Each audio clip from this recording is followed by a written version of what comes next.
Recording in progress. So we go to the types of classes we have now, the types of social classes we have. We're starting with the upper class. Why do we call them upper class? We call them upper class because they are the highest class in the society. They are wealthy, they don't even need to work.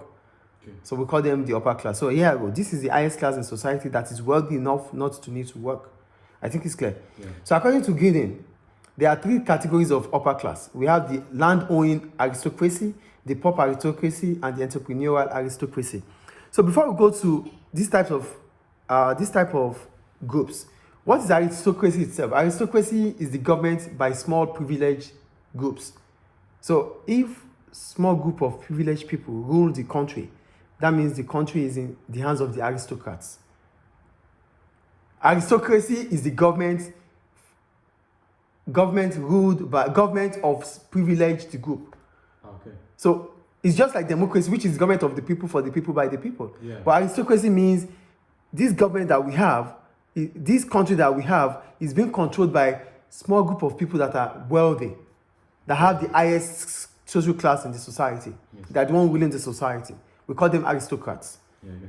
Do you understand who aristocrats are? Aristocrats are the people that have the highest class in the society. And when they rule the society, the kind of government they rule, the kind of government we call them is aristocracy. The kind of government they practice is called aristocracy. Okay. Government ruled by the privileged ones. Is it clear? Yeah. So we start with the land-owning aristocracy. This consists of people with titles and inherited wealth. They might be from the royal family. So they remain rich and powerful. Yeah. So we call them land-owning aristocrats or aristocracy. Yeah. Then we go to the jet or the pop aristocracy.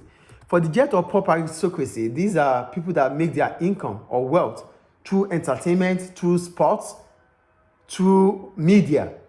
So their kind of wealth is not going to be forever, it's temporary. It's just going to be for a period of time in their life. Yes. The footballer, for example, the footballers, they're not going to be wealthy as they used to be. Yeah. As soon as they retired, their wealth drops. Yes. These are, we call them pop aristocracy or pop aristocrats. Is it clear? Yes.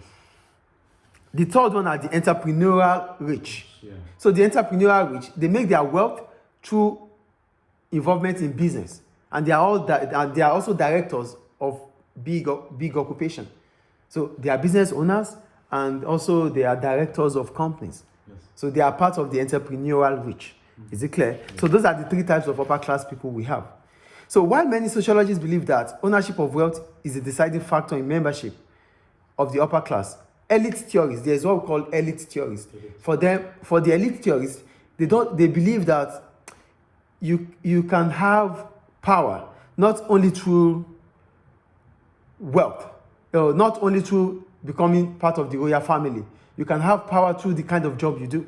So that is what we call them, the elite theorists. Do you understand? For sociologists, they believe it is all about your wealth.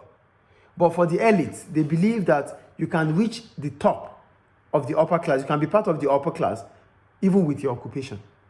Yeah. So they make the examples of the directors. Yes. Do you understand? So that's all about upper class. Any question about upper class? Done. So we're going to go to middle class now.